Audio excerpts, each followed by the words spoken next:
rosto do Enem mudou um pouco, tá? Pelo que a gente avaliou, essa parte de fluidos, de hidrostática, está mais presente recentemente. Então, a gente se reuniu e decidiu colocar, então, essa parte para poder trabalhar um pouco com vocês, tá? Boa noite para quem chegou depois. Eu chamo de mecânica dos fluidos. Em alguns lugares vocês podem ver também os nomes de hidrodinâmica, hidrostática. É bem parecido. No final da aula vocês vão ter uma ideia mais elucidada do que quer dizer cada uma dessas coisas e por que elas são parecidas, tá? É muito comum aparecer, por exemplo, hidrodinâmica. Se a gente quebrar a palavra, hidro vem lá da água, lembra a gente de água. Dinâmica foi o que a gente viu em mecânica, a parte de leis de Newton, tudo mais. Não necessariamente a gente vai trabalhar com água, por exemplo, ou com líquidos, tá? É muito mais comum, mas não necessariamente. Por isso que a gente chama de mecânica dos fluidos, tá? Porque fluidos é mais amplo. Aqui na parte de revisão, para quando eu disponibilizar esses slides para vocês, eu anexar aqui o link das aulas que foram vistas até então, que já foram gravadas e que são importantes para vocês continuarem esse estudo da mecânica dos fluidos, tá? A aula de hoje, como eu coloquei no título, é uma aula de introdução, tá? Então talvez não seja tão importante, mas é legal vocês irem lá, darem uma revisada, tá? Porque com certeza tem conceitos que são importantes aqui, tá bem? Qualquer coisa, pessoal, usem o chat a qualquer momento, não tem problema nenhum de parar a aula, tá? Dá para levantar a mãozinha também. Eu não sei como é que é, nunca levantaram a mãozinha ainda, porque desde que mudou o sistema eu não dei aula, mas se quiserem podem experimentar, que depois quando tiverem dúvidas, que aí a gente descobre junto, tá? E vamos lá. Uma introdução. A mecânica dos fluidos, mesmo que não tenha caído tanto no Enem, sempre foi um assunto bem importante, sempre esteve presente na nossa vida rotineiramente, tá?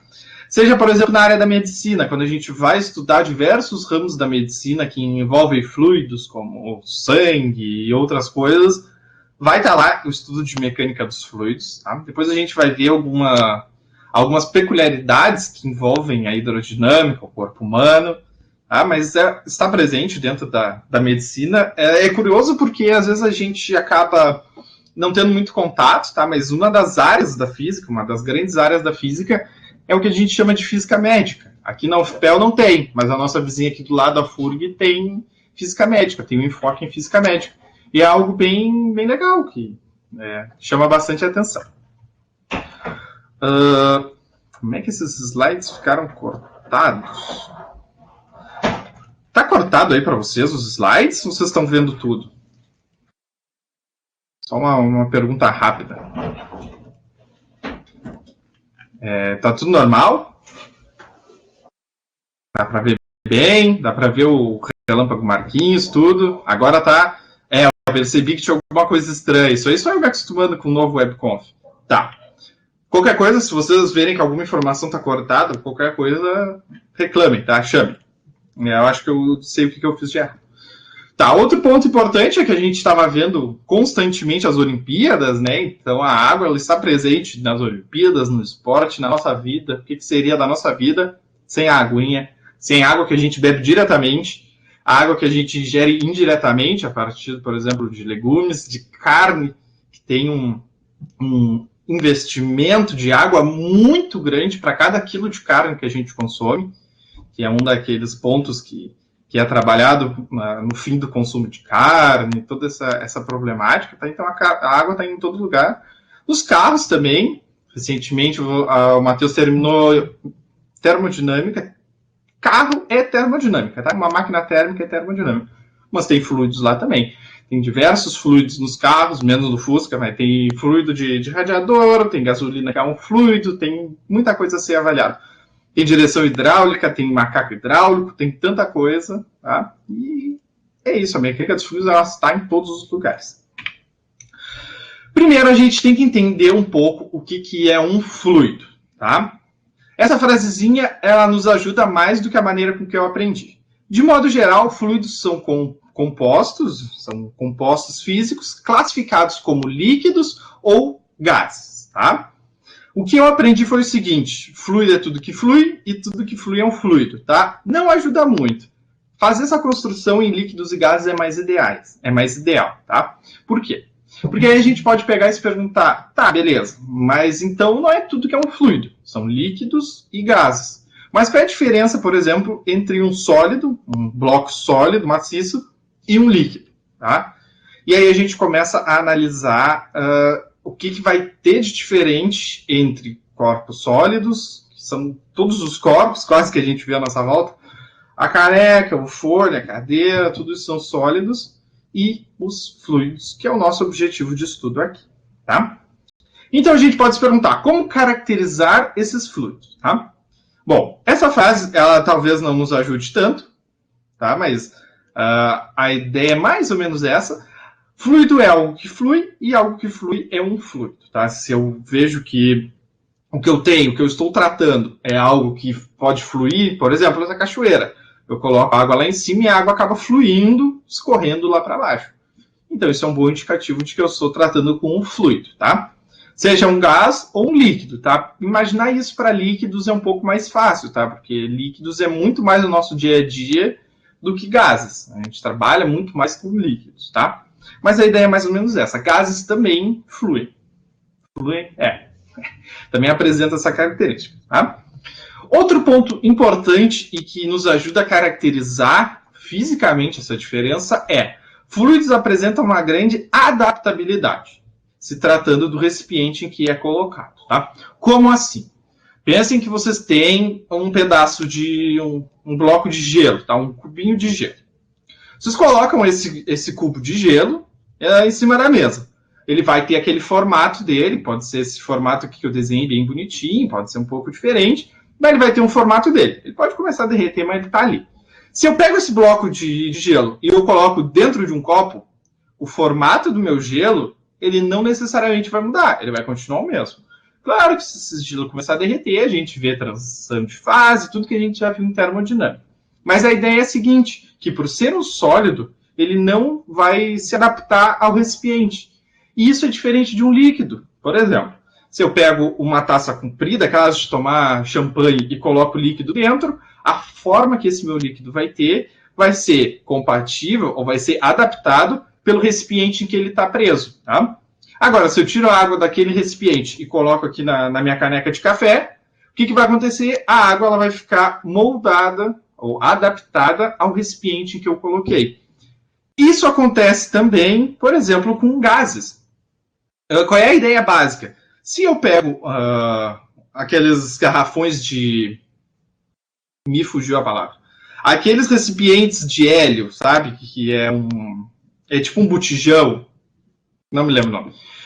Que é onde eu guardo esse gás para fazer transporte, para usar para encher balões. Cilindro, muito bem. Esse cilindro de gás hélio, tá? O meu gás está ali dentro, contido, tá adaptado à forma em que ele está. Se eu pego e transfiro esse gás para um balão, agora o meu gás ele não vai ter mais a forma do cilindro. Todo o gás que eu transferi vai agora ter a forma do balão. Eu posso chegar lá no balão, apertar ele, o gás vai se adaptar. Tá? Mais ou menos essa diferença entre sólidos e fluidos de uma forma geral. Tá? Dá para pegar essa ideia? Eu acho que é um pouco mais tranquilo a gente diferenciar sólidos de fluidos. Tá? Talvez diferenciar os fluidos seja mais difícil, que é esse próximo ponto que a gente vai fazer. Tá? Qualquer coisa, chame, tá? Podem chamar que aí a gente para e discute um pouco mais. Tá? E aí a gente pode se perguntar, os fluidos são iguais? Tá? Não, tá? Não são iguais. Nem todos os fluidos são iguais. Tá? Eu vou ter diferenças entre líquidos e gases. Tá? Aqui eu separo dois pontos cruciais. Eu gostei desse textinho, assim, da forma com que ele está explicando essa situação. E eu pensei, vou botar porque aí já deixa para o pessoal depois for revisar. Tá? Uma diferença crucial entre os fluidos, que vai acabar diferenciando líquidos e gases, é a compressibilidade. Tá? O que é isso? Tá? Pense que eu vou aplicar uma força cotidiana. O que é uma força cotidiana? Tá? É a força que eu aplico com as minhas mãos. Tá? São coisas mundanas. Tá? Não é colocar um tanque de guerra em cima do negócio, não é botar a massa de um planeta em cima. São coisas cotidianas, tá? Se eu aplicar forças cotidianas, que eu consigo fazer, vocês também, em líquidos e gases, eu vou observar fisicamente coisas diferentes, tá? E é isso basicamente é uma concepção da ciência, tá? Eu aplico coisas, eu faço coisas físicas no meu sistema, e aí eu vejo o que está acontecendo, tá? Se ele se comportou como eu esperava, se ele se comportou diferente, por quê, tá? O que vai acontecer de diferente, tá? Os líquidos, eles vão apresentar uma resistência, mesmo que breve, à pressão sem alterar o volume, tá? Como assim? Eu pego aqui a minha calculadora, tá? E eu aplico uma força cotidiana, tá? Eu aperto ela, aperto, e esse material apresenta uma resistividade, tá? Muito maior do que líquidos. Líquidos também vão apresentar essa mesma resistividade, só que de uma forma menor, tá? Só que em menor escala. Os gases não, tá? Os gases, eles são muito mais facilmente deformados. Que é essa figura aqui de baixo, tá? Eu tenho aqui, por exemplo, um balão, uma bexiga, tá? Pode ser um CO2 mesmo, que saia dos meus pulmões. Se eu chego e aperto essa bexiga, ela vai se deformar muito mais facilmente do que se eu chegasse, por exemplo, e apertasse essa água. Deixa eu fazer um desenho aqui. Imagine que eu coloco uma barra aqui, tá? Uma tampa, e eu aplico uma força para baixo. Deixa eu mudar a cor. E eu aplico aqui uma força para baixo, tá? Esse meu líquido, ele vai apresentar uma resistividade muito maior do que o meu gás, tá? E é isso que vai diferenciar um e o outro, a compressibilidade, tá certo? Pode parecer um conceito um pouco confuso, tá? Um pouco difícil, mas é mais para a gente se familiarizar com esse trato dos fluidos, tá? Para a gente conseguir diferenciar bem, porque vocês podem estar pensando assim, tá? E é uma coisa que eu pensava, então acho justo que vocês pensem também. Eu pensava assim, putz, que trabalheira, né? Eu olho para o negócio e eu consigo dizer se é um líquido ou se é um gás. Eu vejo se tem água ali, se vai escorrer ou não, tá? Mas o problema pode ser um pouco mais complicado, tá? Eu posso, por exemplo, não conseguir observar o meu sistema. Se eu estiver trabalhando com coisas muito pequenas, ou, sei lá, fazendo simulações, coisas do tipo, tá? Outro ponto importante para a gente ver nessa diferenciação entre os fluidos é o que a gente chama de espalhamento, tá? Esse daqui pode ser um pouco mais tranquilo para a gente. Espalhamento, tá? O que vai acontecer, tá? Conter, então, gases ou líquidos, fluidos, em um recipiente, vai fazer com que eles se comportem de forma distinta, tá? Eu colocar um gás e um líquido dentro de um recipiente, ele vai se comportar de diferentes formas, tá? Os gases, eles vão ocupar todo o volume disponível no recipiente. Por exemplo, esse balão, tá? O que eu posso garantir para vocês, tá? Que esse gás, ele vai sim ocupar todo o volume que tiver dentro desse balão, tá? Isso vai realmente acontecer. Se eu começo a colocar mais, se eu começo a soprar mais essa bexiga, ela vai se expandir, mas ela vai sempre ocupar todo o volume. Nem que ela precise aumentar o volume do recipiente, que é o que acontece com a bexiga, vai acontecer. Ele vai aumentar o volume para ocupar todo o volume possível, tá? Líquidos não necessariamente, tá? Por que eu digo isso? Porque, por exemplo, olhem essa água que eu coloquei no copo, tá? A gente consegue ver que a água, eu coloquei 50% do volume total de água. A água, ela está contida somente na metade desse copo. Ela não ocupou todo o volume disponível. Seria, sei lá, por exemplo, o copo inteiro. Ela não ocupou todo o volume. Ela ocupou só um volume bem definido dentro desse recipiente. E no caso de um botijão? O caso de um botijão, ele é um problema termodinâmico interessantíssimo, tá? Porque aquele cara, ele acaba mantendo uma pressão constante, e aí ali dentro eu tenho líquido. Por isso que se eu pegar ele e chacoalhar, tem líquido, tá? Conforme vai saindo o gás daquilo lá, uma quantidade de líquido vai se transformando em gás, para manter a pressão constante, a pressão sempre constante, tá? Então, por isso que quando está acabando o botijão, a gente chacoalha e não tem líquido nenhum. Só que, sei lá, se eu pegar e deitar o botijão, eu ainda consigo usar mais um pouquinho do gás, tá? Porque isso vai sempre acontecer, tá? O gás dentro do botijão, ele vai sempre ocupar o máximo do volume que der, tá? Todo o volume que der. Agora, se tu quiser me perguntar, por exemplo, qual a quantidade de gás, tá? Aí a gente vai ter que parar e ir para a termodinâmica e aí analisar como vai acontecer isso lá dentro, tá? Como vai acontecer esse processo. É uma questão extremamente interessante, tá? O botijão parece que não, tá? Que nem o extintor de incêndio, mas é um negócio extremamente complicado, tá? E fisicamente bem chatinho de ser analisado, tá? Mas lá para pegar essa ideia, a quantidade de gás dentro do botijão também vai sempre ocupar todo o volume disponível do recipiente, tá? Vai ter uma parte que vai estar ocupada pelo líquido, que vai ser o que a gente viu aqui, por exemplo, da água, e o resto vai estar ocupado pelos gases. Certo? Deu para pegar, Miguel? O que tu acha? Mais ou menos? Depois a gente pode trocar uma ideia, sei lá, posso anexar essa aula, algum vídeo só sobre o botijão. O botijão é interessante, tá? Mas aí a gente tem que analisar mais termodinamicamente, aí a gente deixa um pouco a mecânica dos fluidos, tá?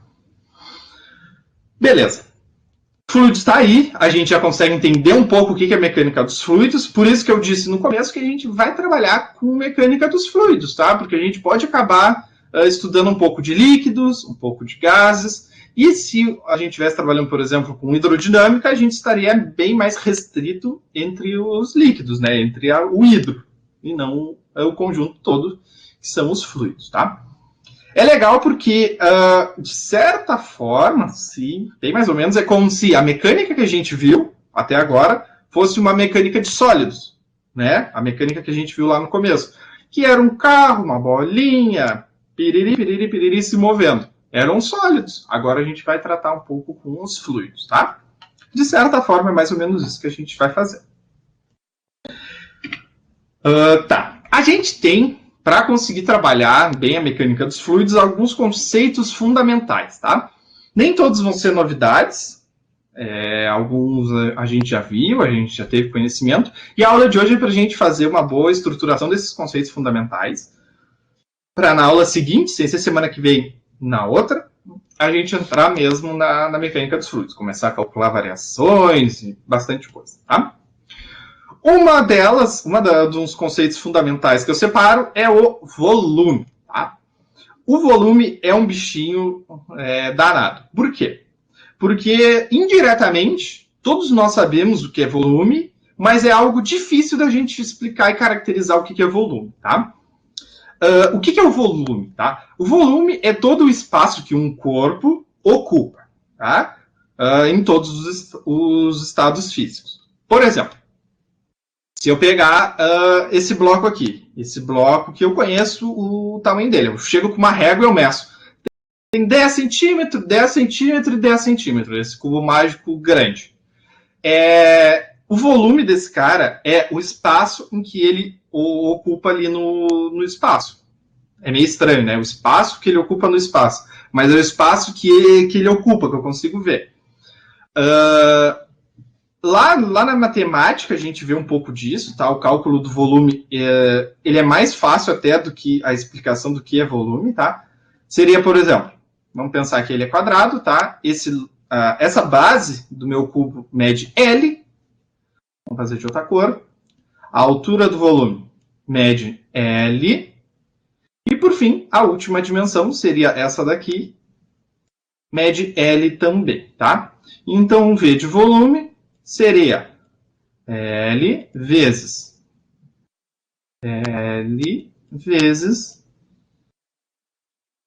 L, tá? Ou L ao cubo, tá? Porque ele é todo perfeitinho, todo igualzinho. Ele é igual em todas as dimensões. É o caso mais simples.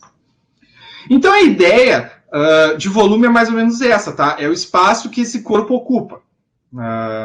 Por exemplo, quando a gente vai lá na venda e quer comprar uma Coca-Cola, a gente tem várias opções. Tem opções que são 300 ml, que é 1,5 litro, 2 litros, 3 litros. O que são esses litros que a gente fala, tá? Esses litros são unidades de volume. Significa que a quantidade espacial da coisa que eu estou comprando. Olha que filosófico que é esse negócio. Mas é isso. A quantidade espacial que eu estou comprando de Coca-Cola. Tá? Então, sei lá, se eu comprar uma garrafa de 1 litro e eu comprar uma lata de 300 ml, eu sei que uma é 3 vezes, mais ou menos, a quantidade espacial da outra. Quando eu vou comprar, sei lá, uma caixa d'água, a caixa d'água ela também é em litros, que é a unidade de volume. Então, eu, olhando quantos litros tem a minha caixa d'água, eu consigo saber mais ou menos qual é o espaço que eu vou ter de água ali dentro quando ela estiver toda cheia. certo? Aqui tem uma frase que também é um pouco filosófica sobre. É uma maneira de medir a quantidade de algo relacionado com observáveis. O que é isso? São coisas que eu observo. Tá? Por exemplo, o tamanho desse cubo. Eu observo que ele tem esse tamanho, que ele tem tanto de largura, tanto de altura e tanto de profundidade, que foi isso aqui que a gente desenhou. Então, o volume ele vai ter a ver com essa quantidade observável. Tá? Largura, comprimento e profundidade. Tá? É parecido com a área. Tá? É uma área, se a gente for parar para pensar, que tem uma profundidade, que vai lá para o fundo. Tá? A massa. A massa eu botei uma definição sucinta, porque a gente já fez uma discussão em mecânica clássica e ela é bem semelhante com o volume. Tá? É algo que a gente conhece, mas que acaba gerando um pouco de dificuldade. Tá? Na física, a massa é uma propriedade física que os corpos apresentam. Tá? Como assim? Os corpos eles têm massa, tá? É uma propriedade deles. Tem pouquíssimas coisas na física que a gente vai estudar e que não tem massa, tá? Provavelmente não tão cedo. A massa, então, é uma propriedade que os corpos apresentam. Eu tenho massa, vocês têm massa, tudo à nossa volta tem massa, tá? E essa grandeza já foi apresentada e discutida lá na parte da mecânica. Pessoal, volume e massa, tá tranquilo? Essas grandezas? O volume ser o espaço que o corpo ocupa e a massa ser uma propriedade do corpo. Tá tranquilo esses conceitos? O que vocês acham? Vou tomar mais uma aguinha, que hoje o dia foi para desidratar. Beleza. Deixa eu esperar. Tá, foi. Qualquer coisa, parem, tá? Por que a gente precisa desses dois conceitos? Porque eles estão intimamente relacionados com uma das coisas mais importantes da hidrostática, que é a densidade, tá? A densidade é um dos conceitos chave para a gente entender hidrostática, tá? E não é tão difícil quanto parece, tá? De uma maneira bem simplista, a gente pode pensar que a densidade é uma relação direta entre a massa dos corpos e o seu volume, tá? Agora eu quero fazer uma pergunta para vocês lá do Seu Madruga, tá? Que tem um episódio que ele pergunta o que vale mais, 1 quilo de tomates ou 1 quilo de cebola, tá? Essa pergunta acaba não ajudando muito, porque parece que ele dá uma entonação financeira, né? Mas se ele quisesse perguntar a parte financeira, é mais fácil, né? Normalmente o tomate tem um valor mais elevado do que a cebola, tá? Mas e se ele estivesse perguntando sobre a massa desses objetos, tá? O que vale mais? O que tem mais massa? 1 quilo de tomate ou 1 quilo de cebola, tá? Essa pergunta não é muito difícil, tá? Eles têm a mesma massa. Os dois têm 1 quilograma. E aí eu faço aquela pergunta antiga, essa pergunta é antiga. A mesma resposta a gente vale para aquela comparação. O que vale mais?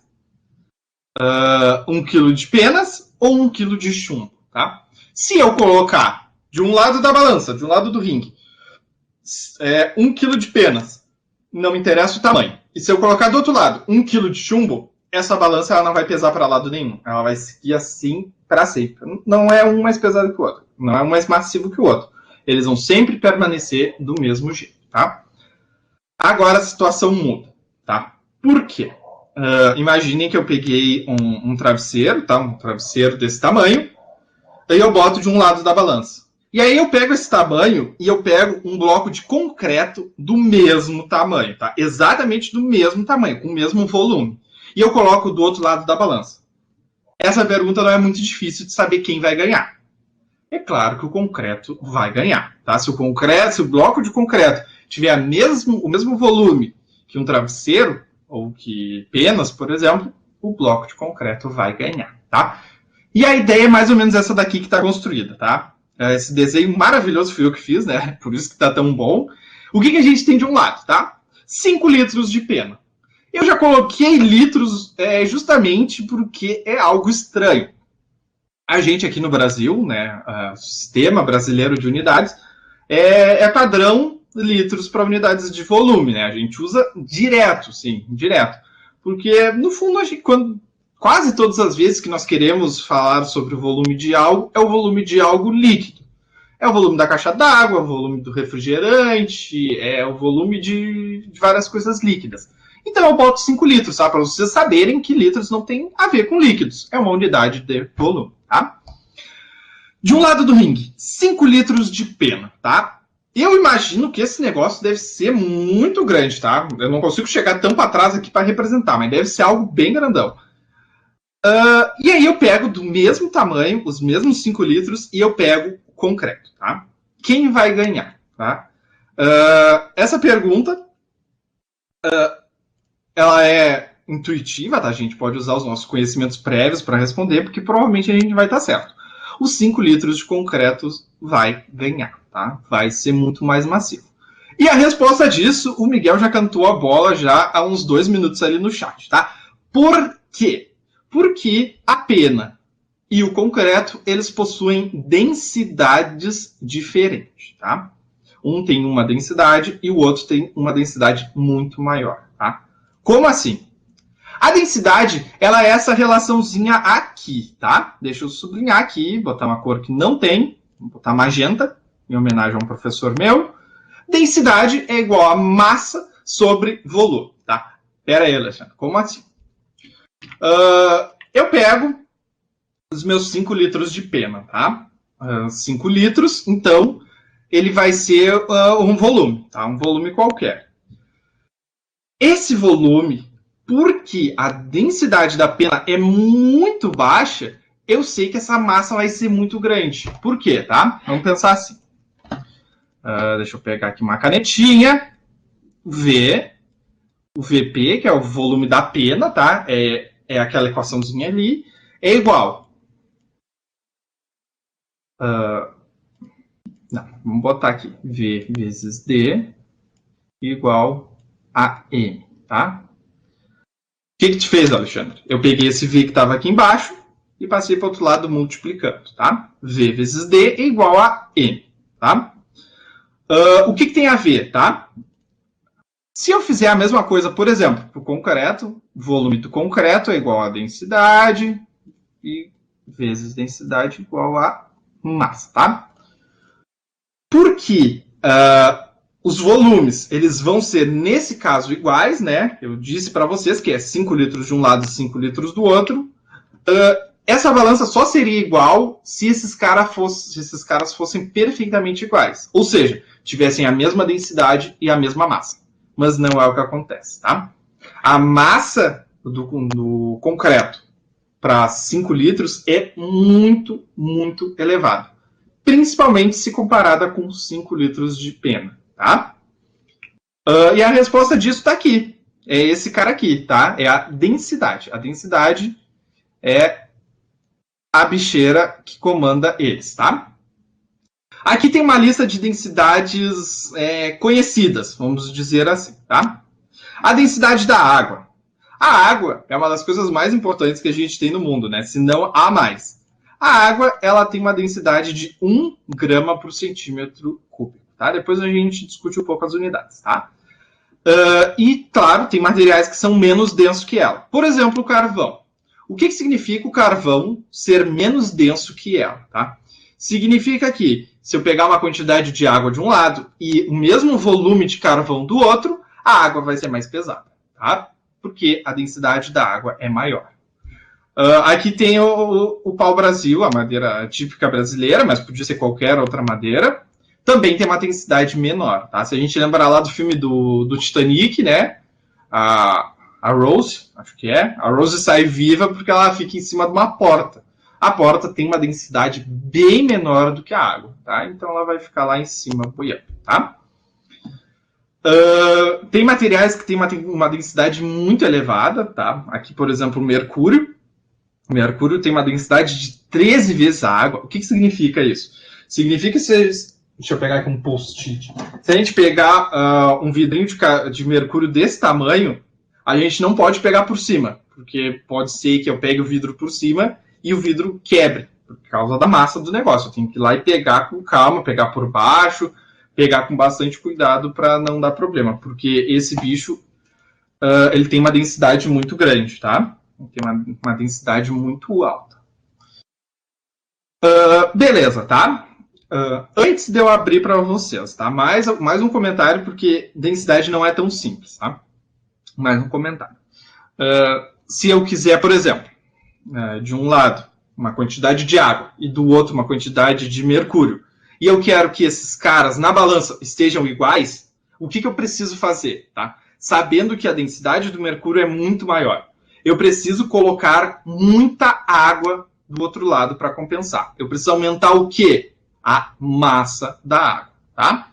Porque a princípio eu não vou mexer na densidade do que eu estou trabalhando, tá? A densidade é aquela ali e pronto, tá? Se eu quiser, por exemplo, balancear o mercúrio e a água, com que eles tenham a mesma massa, eles não podem ter o mesmo volume, tá? Eu tenho que moldar a quantidade. Tá bem? Esse negócio é meio estranho, né? É meio confuso.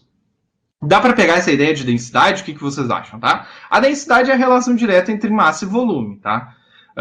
Se eu tenho muita massa e pouco volume, a densidade é alta, tá? Que é o caso do mercúrio. Se eu pego um potinho de mercúrio, eu vejo que o volume é pequeno, porque é um vidro pequeno, só que a massa é muito elevada, tá? Isso me dá a ideia de que, opa, a densidade desse bicho é grande, tá? Agora, as penas é diferente, tá? Eu posso pegar muita pena, e aí eu vejo o volume, e aí, essa densidade é muito menor. Dá para pegar essa ideia? Diga. Não dá para usar um exemplo meio assim, tipo pão de padaria. Tu compra 2 pães de padaria diferentes, eles têm o mesmo tamanho. Mas o pão de uma padaria é mais maçudo e o pão de outra padaria é mais leve. Dá para pegar essa ideia para dizer Dá, sim, dá sim. Se eles tiverem o mesmo volume, né? A gente olha para os dois e vê que eles têm o mesmo tamanho, né? Eles são iguais.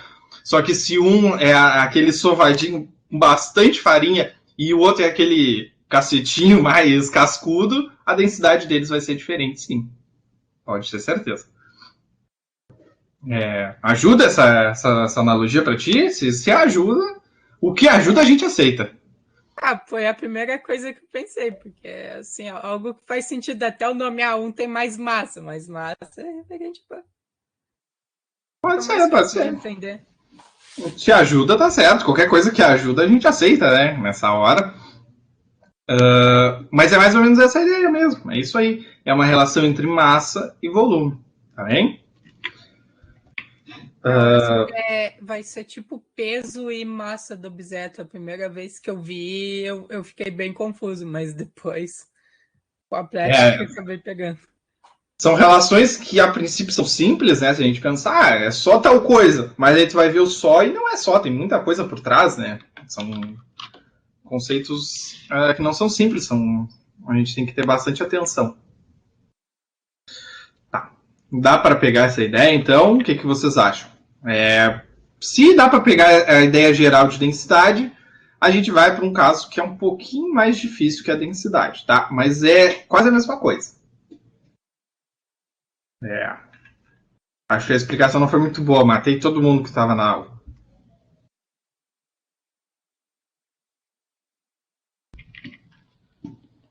Tá, qualquer coisa parem, tá? Como eu disse, né? Nunca dei esse conteúdo, eu não sei até onde ir, né? Não sei se está muito difícil, se não tá, eu preciso do feedback de vocês. Tá. A densidade, ela tem uma irmã gêmea do mal. A irmã gêmea do mal da densidade a gente chama de massa específica, tá? Qual é a diferença entre densidade e massa específica, tá? A massa específica para a gente, ela é uma relação direta da massa compacta dos corpos e o seu volume, tá? Às vezes a gente vê massa específica como sendo a densidade pura do material, alguma coisa assim. Por quê, pessoal? Porque a massa específica, ela não vai se importar, por exemplo, se eu tiver um buraco no meio. Pensem em uma esfera, tá? Uma esfera de isopor, e o meio dela é oco. Tá? A densidade, ela não vai se preocupar que o meio do negócio é oco. Não faz diferença. Ela vai pegar a massa daquele isopor, vai pegar o volume, vai lá medir e vai falar, a densidade é tal. Beleza.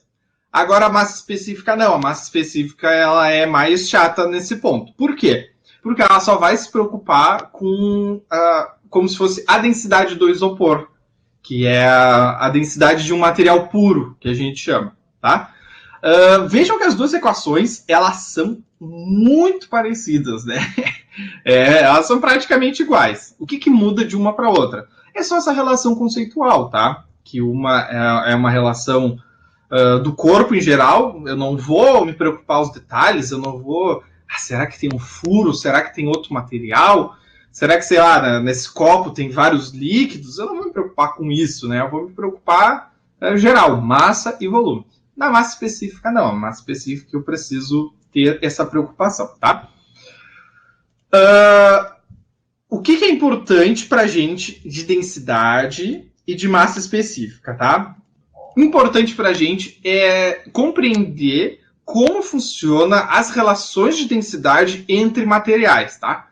Para a gente agora não vai ser importante, ou pelo menos nesse momento, não vai ser importante calcular a densidade, por exemplo. Eu não vou dar uma massa e um volume e vocês vão me dar a densidade, tá? Muito difícil o Enem cobrar isso de vocês. Só que a gente tem que entender essa relação de densidade de um material quando comparado com o outro, tá? Por exemplo, isso, se eu perguntar para vocês, eu tenho 100 ml de água e eu coloco 100 ml de alumínio. O alumínio vai boiar ou ele vai afundar? Aquela brincadeira lá do SBT, que tinha um aquário grande, aí as pessoas pegavam um objeto e chegavam perto da água. Aí os concorrentes tinham que falar, se vai afundar ou se vai boiar. Aí eles soltavam o bicho para ver se boiava ou se afundava, tá? Essas relações para a gente, elas são mais importantes do que o cálculo em si, tá? Conseguir entender o que é a densidade como uma relação entre a massa e o volume, tá? Como está na frase, uma relação entre essas grandezas, e conseguir mensurar se uma comparada com a outra, ela afundaria, ela boiaria, como é que vai se comportar esse negócio, tá? Dá para pegar isso? Foi um exemplo muito longe. Acho que esse programa não deve dar mais na televisão, né? Não que eu seja muito velho, mas... Quando eu era criança, a televisão era mais creepy, assim. Tá. Beleza.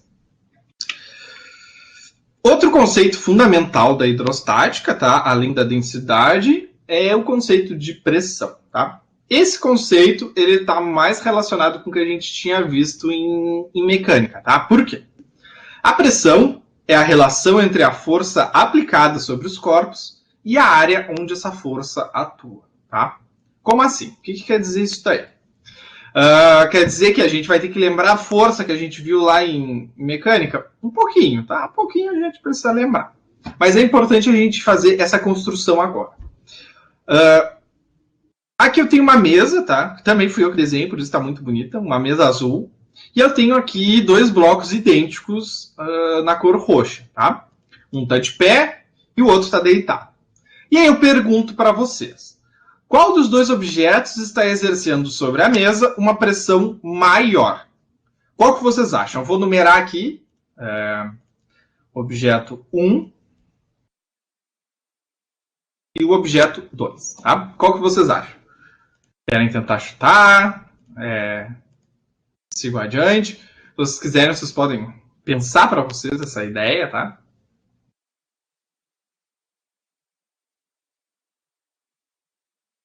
Temos 2 votos para o 1. Vamos ver se mais alguém.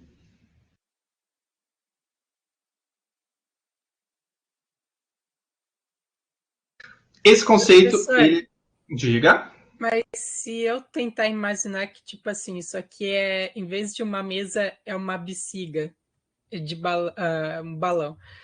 Não seria, tipo assim, eu aperto com uma mão, mas se eu apertar com duas, eu vou comprimir mais, né? Então... Mas a ideia é como tu faz, tá? Pensa assim, pensa que no primeiro caso tu aplica toda a força da tua mão com um dedo. E no segundo caso, tu aplica a mesma força com a mão aberta, tá? Exatamente a mesma força, tá? Cabe a mesma pergunta. Qual dos dois casos a pressão foi maior? O objeto não precisa ser sólido, como foi aqui. Pode ser um balão. O que tu acha? Não sei. Tenta para esse caso aqui, 1 e 2. Qual que tu chutaria? Também, se não te sentir à vontade, não se sinta pressionado, tá? A questão que eu fico é que, tipo assim, o 1 tu tá colocando mais num ponto específico. O 2, ele tá meio que dividindo. É mais ou menos essa a ideia. Tá? O que está acontecendo entre o 1 e o 2, tá? Os dois blocos, estando de pé ou estando deitado, eles são idênticos, né? Eles têm a mesma massa. Portanto, eles vão ter o mesmo peso, se a gente lembra lá da relação entre massa e peso, né? O peso é a massa vezes a aceleração gravitacional, o quanto a Terra puxa algo, tá? Eles vão ter o mesmo peso. Só que a área em que está atuando é diferente, tá? E o que isso vai significar? Aqui eu trouxe um exemplo um pouco mais prático. Vamos pensar nesses dois sapatos, tá? Aqui na esquerda a gente tem um salto alto, tá? E aqui na direita a gente tem um sapato que ele é mais rasteiro. Pensem vocês que tem uma pessoa usando esses sapatos com uma massa de 80 quilos e no primeiro momento a pessoa está usando esse salto e aí ela coloca toda a massa do corpo sobre a agulha do salto aqui, né? Sobre o salto em si, a parte de trás. E aí ela pisa no pé de vocês, tá? Com o salto, com toda a massa dela é localizado nesse salto, tá? Vai doer.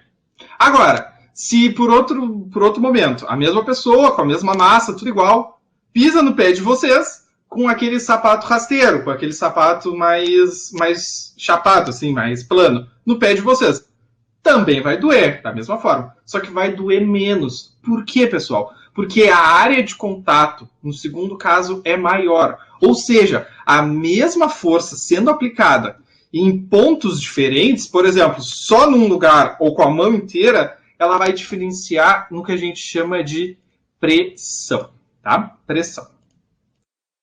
Então, nesse caso aqui da esquerda, esse caso da esquerda, o bloco ele tá aplicando o seu peso, né? Ele está fazendo a sua força sobre a mesa numa área pequena, tá? Então o que a gente sabe? A gente sabe que a pressão ela tá lá, a pressão existe.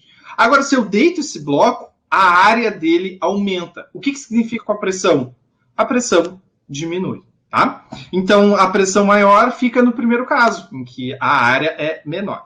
Aqui nesse caso do salto agulha e do salto e do sapato plano, é mais ou menos a mesma ideia, tá? Quando a pessoa foca toda a massa dela nessa região aqui, nessa região mais traseira aqui, que é mais fina, toda a massa dela numa área pequena vai doer, porque a pressão vai ser muito alta. Agora, se a pessoa pisar no pé da gente com esse sapato em que a área é maior, todo o peso da pessoa ele vai estar assim, ó, dissolvido. Ele vai ser ao longo do sapato. Ele não vai ser num único pontinho, tá? Antes da gente entender a equação, eu acabei não botando a foto, me lembrei agora, tá? Mas vocês já viram aquelas pessoas aqueles mágicos, talvez, que deitam em camas de prego? Tem aquelas camas com todos os pregos, assim, e a pessoa pega e se deita. Tem na PUC, no Museu da PUC em Porto Alegre, não é uma cama, mas é uma cadeira de pregos. Com encosto e tudo, pode sentar.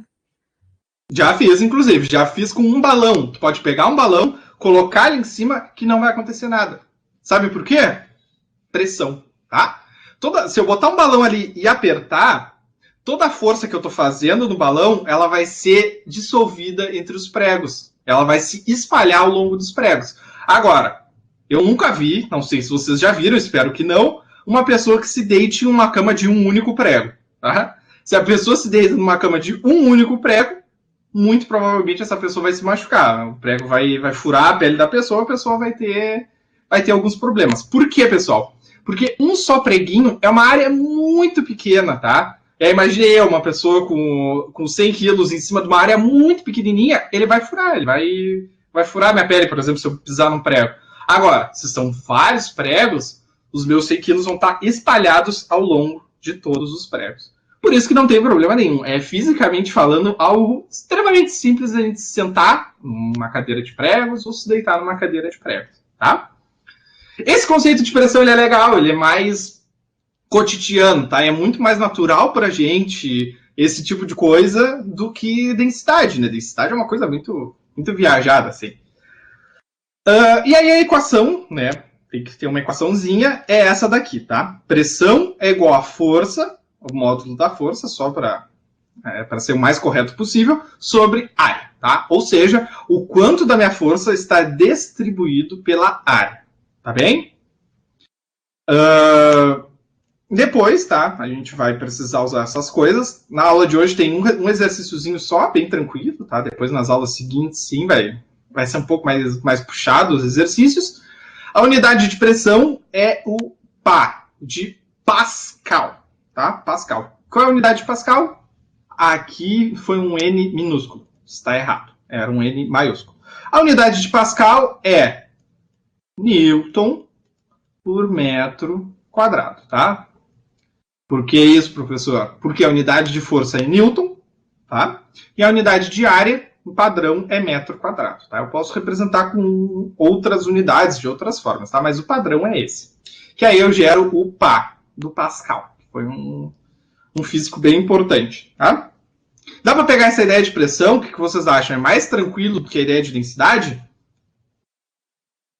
Da distribuição da força ao longo da área, toda essa parte, vocês acham que é mais tranquilo? Deu para pegar melhor?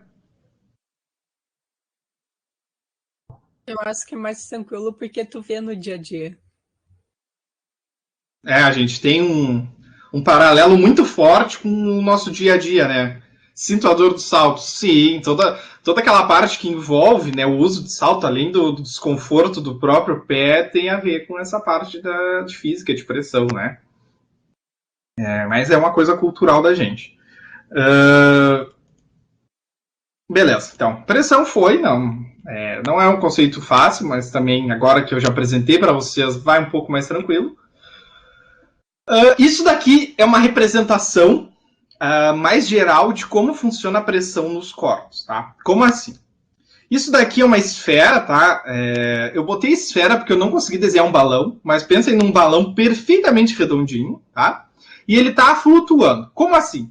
Dentro desse meu balão verde, eu tenho um monte de hélio ali. Vamos pensar, tem um monte de gás hélio ali.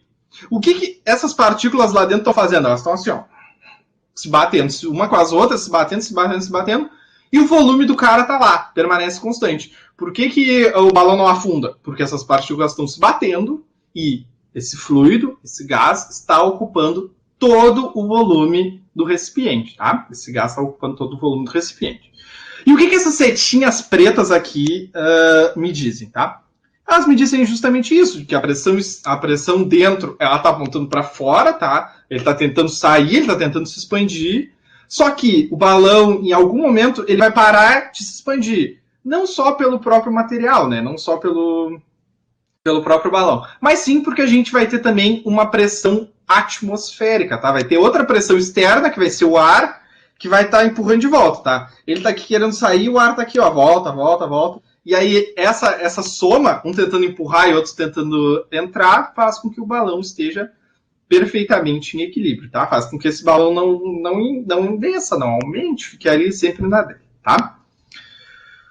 Acontece algo semelhante, por exemplo, se eu tiver com esse meu balão, metade na água e metade no ar, tá?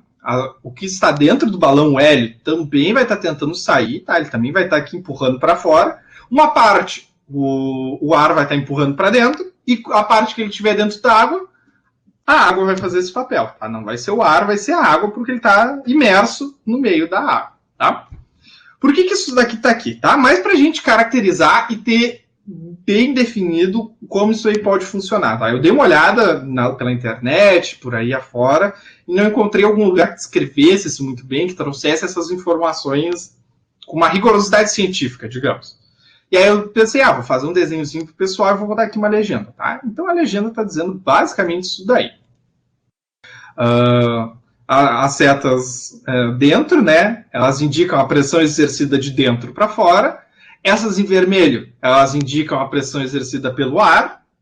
E essas em rosa, aqui em magenta, é a pressão exercida pela água, tá? Isso aqui é só para a gente ter caracterizado essa situação, tá? Não tem muita questão para a gente fazer aqui.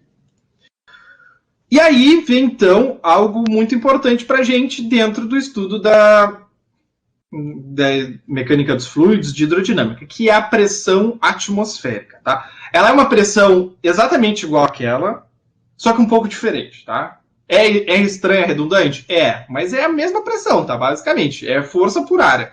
Só que ela tem um charmezinho a mais, tá? A pressão atmosférica, tá? Ela é a representação da pressão que os gases na atmosfera aplicam sobre a Terra, tá? Como assim? A Terra tem uma atmosfera, né? Não é novidade. A Lua não tem, por exemplo. E ali eu tenho vários gases que estão existentes e eles são presos, digamos assim, presos dentro desse círculo da Terra por causa da força gravitacional, tá? E esses gases, tá? Eles estão dispostos em anéis, vamos pensar assim. Tem uma faixa que é uma coisa, outra faixa que é outra coisa. Mesmo sendo tudo atmosfera, ela tem um comportamento que muda um pouquinho, tá? Então, esses gases estão presos e não conseguem escapar por causa da força gravitacional, tá? Presos e escapar porque é uma ideia muito animista, assim, parece que eles têm vontade de fazer, tá? Mas é assim, eles ficam aqui presos. Essa aqui é uma foto, uma representação, né, mais ou menos, das margens da nossa atmosfera, tá? Tem o nível do mar, que é, pasmem, o nível onde o mar está, né? Aí depois a gente tem a toposfera, onde andam os aviões e coisas. Aí tem uma faixa que é onde tem a maior concentração de ozônio. Aí vai a estratosfera, e aí tem todas as partes da atmosfera, tá? Eu sei que vocês veem isso em detalhes em outra disciplina, né? Mas é só para a gente comentar um pouco. Bom, esse cara ele é rico em gases, tá? Essa atmosfera ela é rica em gases. 78% de nitrogênio, aproximadamente, 21% de oxigênio e 1% de outros gases, tá? É legal a gente falar que a altitude, ou seja, onde eu estou nessa atmosfera em relação à Terra, tem a ver com a densidade do ar. Viram? Aquela densidade que a gente viu está aqui. Tem a ver com a densidade do ar. Por quê? Conforme eu subo, né, quanto mais eu me afasto do nível do mar, mais rarefeito se torna esse oxigênio que eu consigo respirar. Então, a densidade do ar muda, tá? Eu vou ter muito menos partículas de ar, uma massa muito menor, por mesmo volume de ar. Então, a densidade diminui, tá? Até eu chegar ao momento que eu não vou ter mais oxigênio para poder respirar, né? Que eu tenho que usar equipamentos próprios para isso, tá? A padronização que a gente faz, então, tem que haver em algum lugar, é feita no nível do mar, tá? Que a gente chama de 1 atm, tá? Que é uma atmosfera. Que é 1 vezes 10 na 5 Pascal. Mas isso aí a gente vai ver depois, tá? Calma. Mas é uma padronização que a gente faz para tratar com a atmosfera. Outra curiosidade é que tem um instrumento, claro, que nos ajuda a entender, a calcular essa pressão, que a gente chama de barômetro. O barômetro é esse instrumento que mede a pressão e nos auxilia a identificar qual a pressão em determinados pontos e até classificar como acontecem esses anéis, tá? De troposfera, estratosfera. Nos ajuda, tá? É um equipamento que nos auxilia. Para finalizar, tá? Esse aqui é o nosso último slide. Já está acabando, tá? Vou tentar ser o mais breve possível. Que é um comentário sobre a pressão atmosférica e o corpo humano, tá? Esse aqui é uma representação do corpo humano, igual aquela figura da esfera, vocês lembram? Vai ter, então, o nosso corpo, que vai estar aplicando uma pressão para fora, né? A nossa pele, que está aqui. E também tem o ambiente, que é o ar, que está aplicando para a gente uma pressão para dentro. Por isso que a gente fica com a cara, fica tudo certinho como a gente está. Porque nós evoluímos e vivemos milhares de anos sobre essa pressão. Só que o negócio fica bem diferente. Por exemplo, se a gente começar a descer no fundo do mar. Tá? Aqui tem uma foto, algumas coisas interessantes, como o Burj Khalifa, que é um dos prédios, ou o mais alto de todos. Perdão pela imprecisão na informação, não sei se é ainda. Para terem uma ideia, né? Aqui tem o Monte Everest, tem a altitude em que aviões comerciais voam, e tem o que a gente chama de Fosso das Marianas, ou Fossa das Marianas, que é um lugar fundo para dedéu. É o lugar mais fundo que a gente conhece, tá? A gente não chega nem de perto lá, né? Porque a nossa pele, o nosso corpo, ele está acostumado a viver essa pressão ambiente, a pressão que a gente está. E um exemplo disso é esse peixe aqui, muito injustiçado, tá? Que ele é conhecido como o peixe mais feio do mundo, o animal mais feio do mundo. As pessoas são más, né? Esse aqui é o peixe lá embaixo, tá? Ele não é muito bonito, mas ele é um peixe normal. Ele tem aqui olhos normais, uma boca. Ele é um peixe normal, digamos assim, dentro do habitat, tá? Lá é extremamente escuro, a iluminação não chega. Só que ele vive aqui a 3.000 pés, tá? Uma profundidade muito, muito alta. E quando esse cara chega aqui em cima, ele sofre bastante, tá? Ele chega com esse aspecto aqui. Por quê? Porque a pressão dele, ela está acostumada, ele evoluiu de uma forma que a pressão do corpo dele, a pressão interna, ela vai se igualar à pressão externa e ele vai viver na boa naquele ambiente. Quando a gente tira ele de lá e bota num lugar que tem uma pressão de 30, 300 vezes diferente daquele que está acostumado, o corpo não aguenta, tá? O corpo do animal não aguenta e ele acaba deformando a pele dele, os vasos sanguíneos, os órgãos. É algo bem creepy, assim, né? E aí acaba sofrendo preconceito ainda depois de tudo. O que acontece, tá? A gente consegue sim nadar a uma profundidade relativamente alta, né? Se for pensar num humano. Só que o que acontece, tá? Conforme a gente afunda, conforme a gente vai afundando, a pressão aumenta muito. Tá? Em algum lugar, mesmo com equipamento, se torna um processo muito difícil para nós humanos estarmos lá, mesmo com equipamento de proteção. Tá? Aí a gente acaba mandando máquinas ou coisas do tipo. Igual, um ponto mais fundo que a gente consegue ir com o equipamento, a gente não pode voltar direto. Porque se a gente pensar, putz, me cansei daqui e nadar até lá ao topo e voltar, vai acontecer com a gente, com a nossa pele, com os nossos órgãos, o mesmo que acontece com o bichinho. Oi? Não é a doença do mergulhador, que tipo assim, ele desce o mergulhador, tipo uma pressão muito baixa, aí o corpo acostuma com aquela pressão, só que se ele subir muito rápido, a pressão vai mudar muito rápido, aí literalmente dentro das veias e artérias vai se formar bolha de ar, e o sangue da pessoa para de circular. Então, tipo, o mergulhador ele tem que ir subindo aos poucos, dando tempo. Não sei se é esse o nome, tá? Até porque eu não sei se é uma doença, não sei se eu sei o que é uma doença, né? Mas é mais ou menos essa a ideia, assim, tá? Dá problema, sim, a gente tem que subir com muita calma para o corpo ir se acostumando com essa pressão, tá? Para a gente ir sempre mantendo esse equilíbrio entre as pressões interna e externa do nosso corpo, tá? É legal que tem vários animais que conseguem ir a uma profundidade bem elevada e conseguem voltar, tá? Um exemplo disso são os pinguins, mas eles têm um sistema, um corpo diferenciado, eles nadam com uma inclinação específica, enfim. Não somos nós humanos e nem o pobre do peixe que foi caçado, tá? Lá no seu habitat foi caçado, tá bem? Tinha um exercício aqui, depois eu vou fazer a resolução dele e vou postar junto com os slides, né? O exercício é no outro a resolução, para caso vocês queiram tentar para depois conferirem, tá? E é isso, pessoal. Se vocês quiserem mais informações sobre isso, tá? Procurem os professores de biologia. Eu tenho certeza que eles são cientificamente muito mais capacitados do que eu para falar sobre, né? Mas é uma curiosidade extremamente interessante, tá? E é isso. Vocês têm alguma dúvida? Vocês querem perguntar alguma coisa sobre física? Passou alguma coisa? Aquela densidade ali deu uma pegada? A pressão foi? O que vocês acham? Para mim, tá tranquilo. Tranquilo? Agora, no final da aula, que eu percebi que esse conteúdo é o que vai cair na primeira etapa do PAV. Ele tá no PAV. E às vezes não dá para acompanhar dentro da sala de aula regular, né? Eu, quando fiz ensino médio, escola pública, eu não tive essa parte de mecânica dos fluidos. Eu não tive nem meu primeiro ano do ensino médio. Acontece. Mas é isso. Eu tava, tipo assim, tu tava falando aí, me parecia muito familiar. Porque eu tenho uma lista de todos os conteúdos de física do PAV aqui do meu lado.